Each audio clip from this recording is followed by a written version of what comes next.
Good morning, grade 2. This is Miss Gina, and for this week, we will be talking about a new topic in science.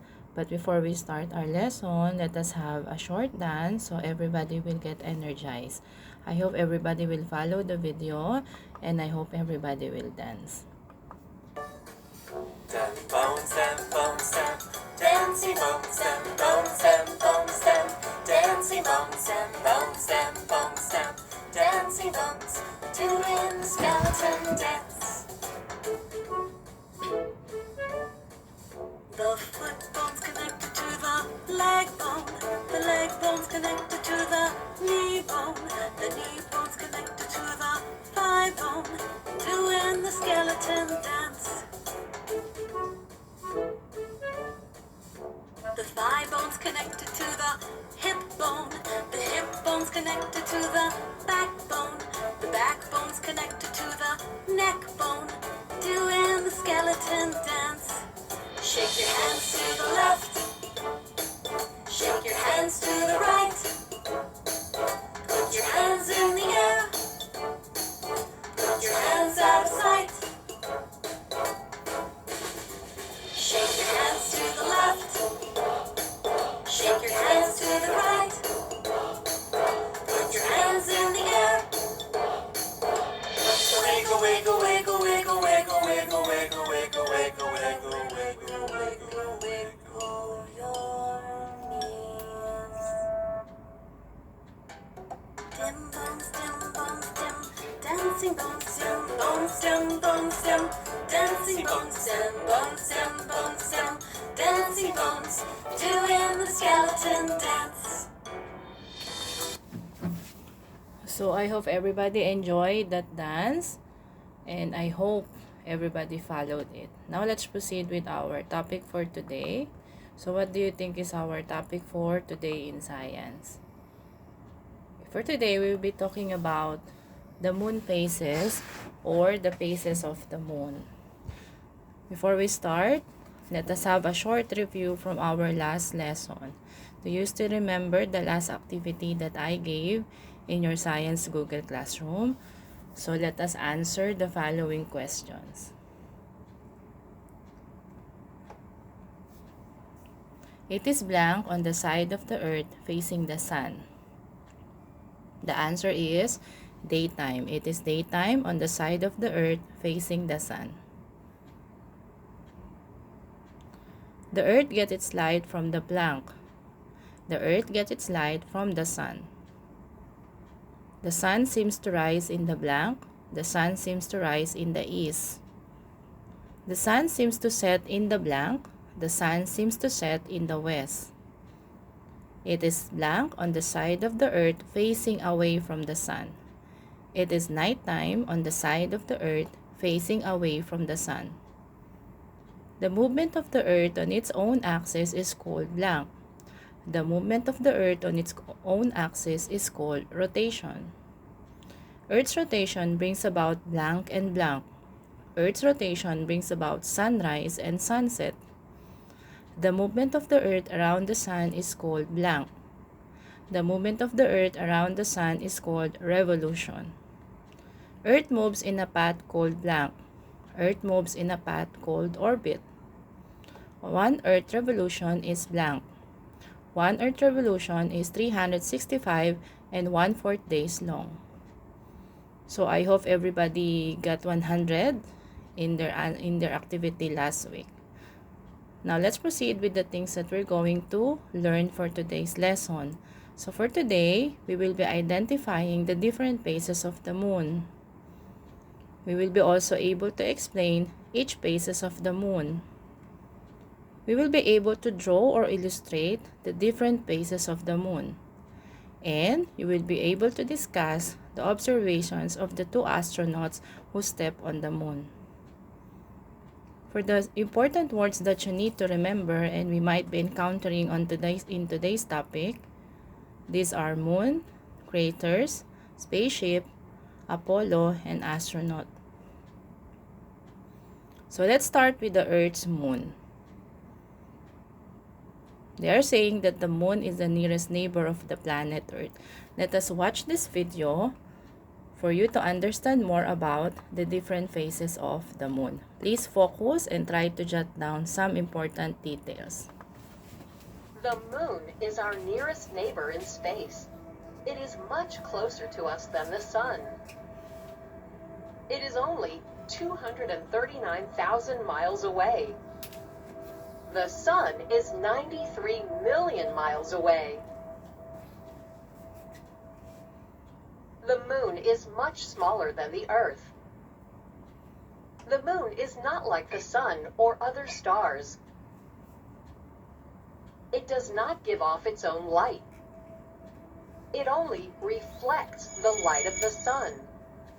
That means the sun's light bounces off it. A planet orbits a sun. A moon orbits a planet.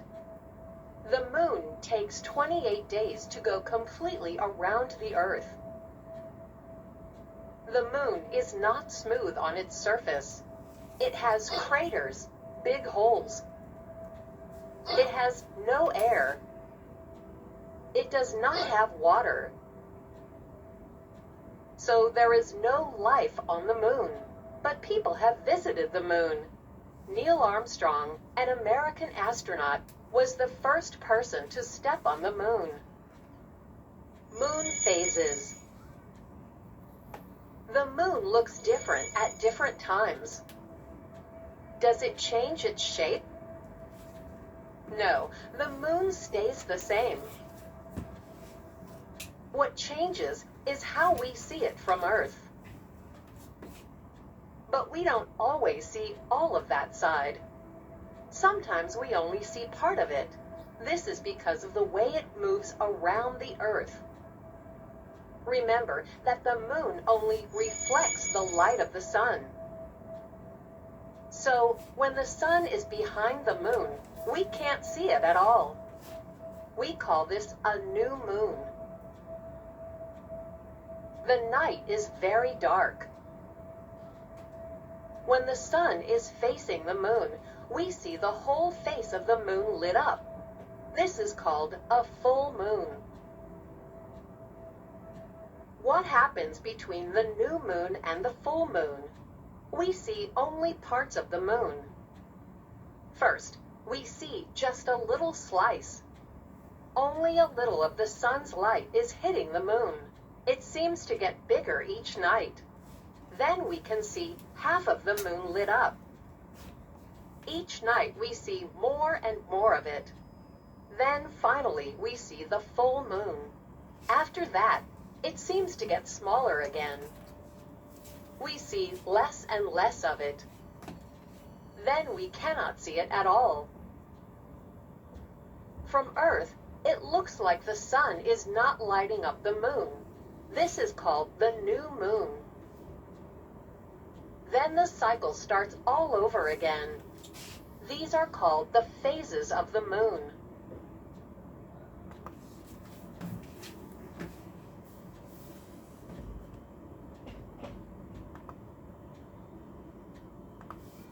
Okay, so that is the video about the phases of the moon. And now let us discuss it one by one.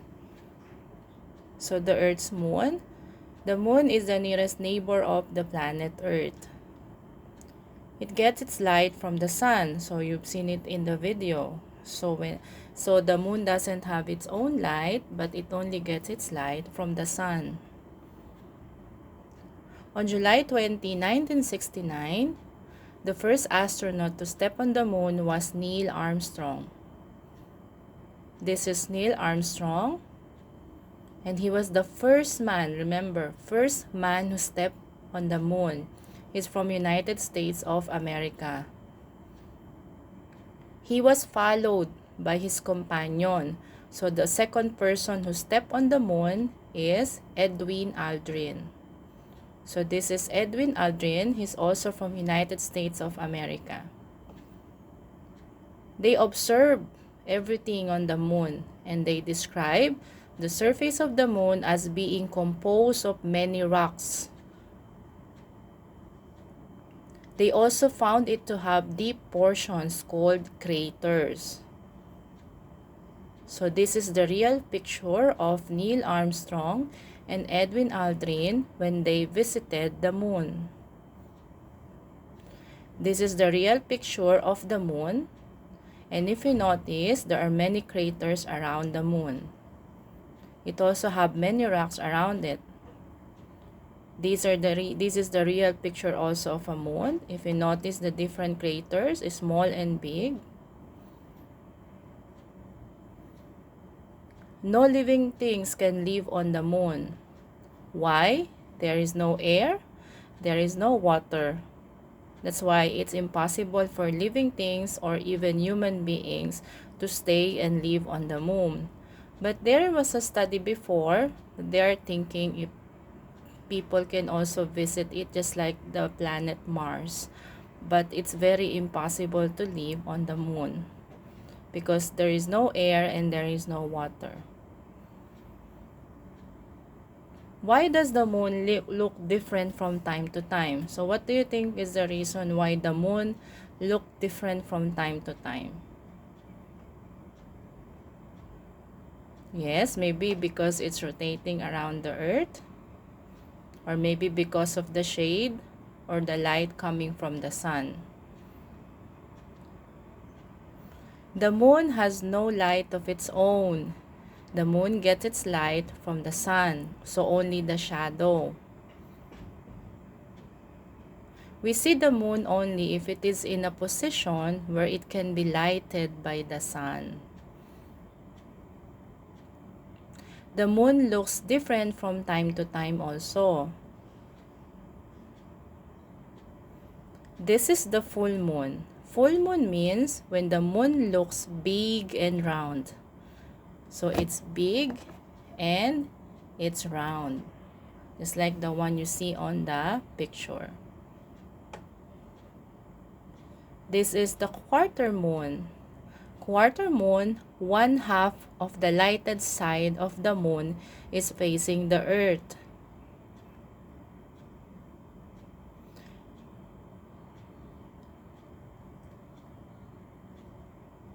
Next one is the first quarter moon. So if you notice, I capitalized the word before. First quarter moon happens before the full moon. While the last quarter moon happens right after the full moon. So let's go back. First quarter moon happens before the full moon. Last quarter moon happens right after the full moon. Sometimes we cannot see the moon. This phase is called new moon. New moon if we cannot see the moon. In this position, the moon is not visible on the earth. So during new moon, the moon is not visible on the earth, because the side of the moon that is facing the earth is not being lit by the sun. So this is us. Okay. And this is the moon. And this is the sun. It only lighted the other part of the moon, but the other side, we cannot see it because it's not being lit by the sun. The moon, like the earth, moves in its own orbit. If you see in the video, the moon is moving around the earth. As the moon moves in its orbit, the amount of its lighted surface changes. So every time it moves around the earth, the lighted part or the lighted surface of the moon changes. We only see the lighted part of the moon that faces us. So only the part of the moon that is being lighted by the sun, that's the only part that we can see. This is the reason why the moon changes its shape within a month. So in a month, there are different phases of the moon. That's why if you notice in the calendar, they put there the different phases of the moon every day. So sometimes they put there full moon, the next day it will be first quarter, the second day it will be last quarter, and third day will be new moon. This is the reason why the moon changes its shape within a month: full moon, new moon, first quarter, and last quarter. Why can the moon give us light at night? Why do you think even it's already night or dark outside, the moon can give us light? The moon is like a mirror. As sunlight strikes the moon throws back the light. So it's throwing back the light to us.